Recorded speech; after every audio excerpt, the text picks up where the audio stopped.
안녕하십니까? 여러분의 척추 보안관 허리 디스크를 지키자.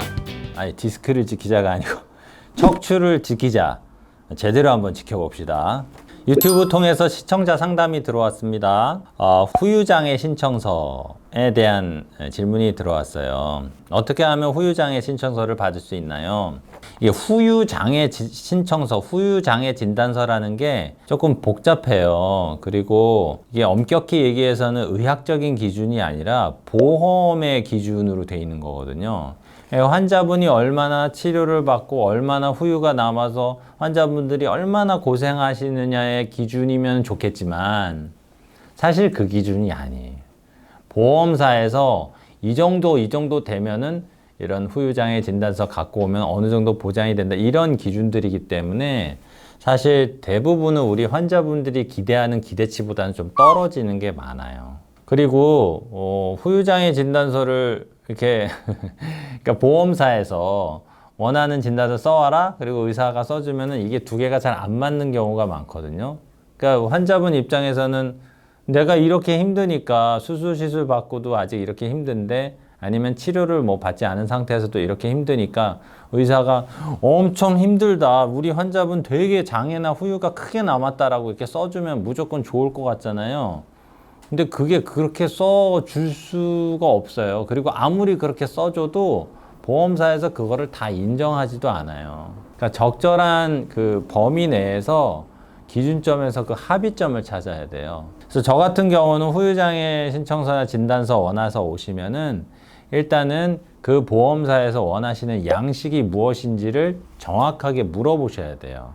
소견서냐, 진단서냐, 아니면 무슨 평가하는 방식이 따로 있는지, 그 보험사에서만 갖고 있는 별첨으로 갖고 있는 그 기준들이 따로 있는 경우가 있어요. 경한 디스크, 뭐 중증의 디스크, 뭐 아주 심한 디스크 해가지고 이 별첨을 표를 아예 갖고 오시는 경우들도 있거든요.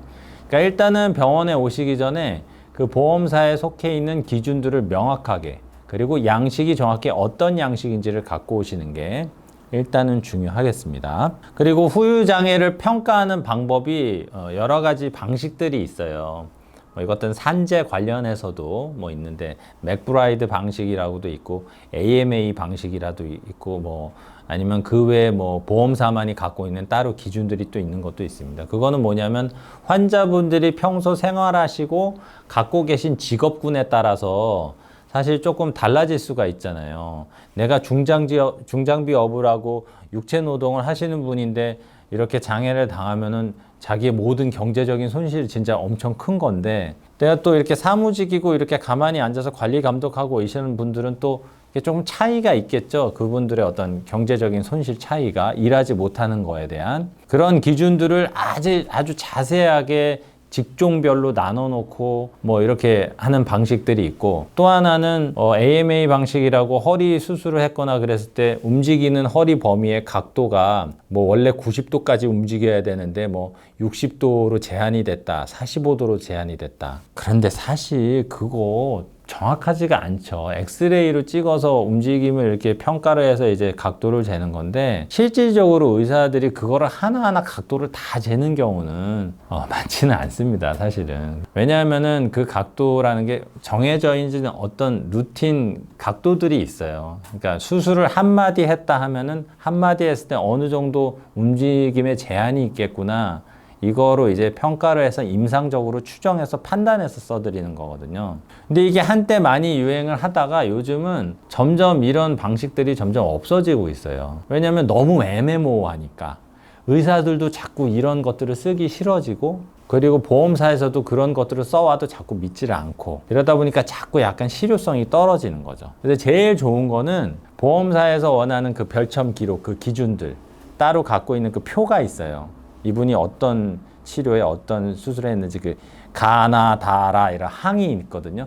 그거를 이제 갖고 오시면 거기에 맞춰서 체크를 이제 해드리는 게 가장 무난하고 문제없이 해드릴 수 있는 후유장애 진단서라고 보시면 되겠고, 그리고 이제 후유장애 진단서를 쓰려면은 오늘 나한테 처음 오셨어, 이 환자분이. 어디 지방에서 치료받으시고 이제 수술하셨는데 서울 올라오셔서 저한테 오셨는데, 나 오늘 처음 봤어, 이분을.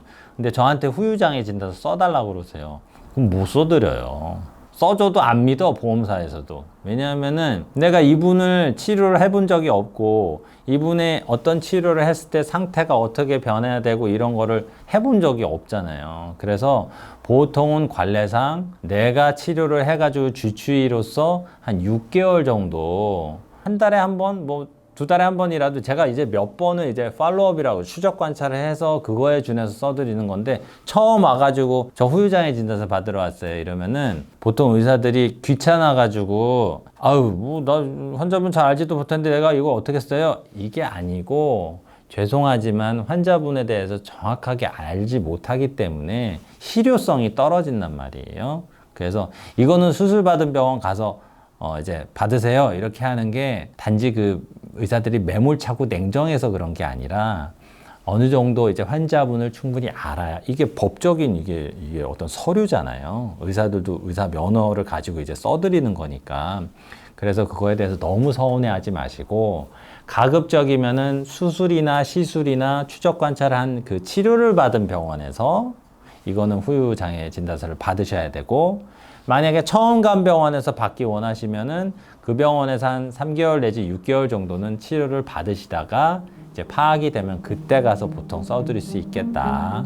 뭐 요 정도로 알고 계시면 될 것 같습니다.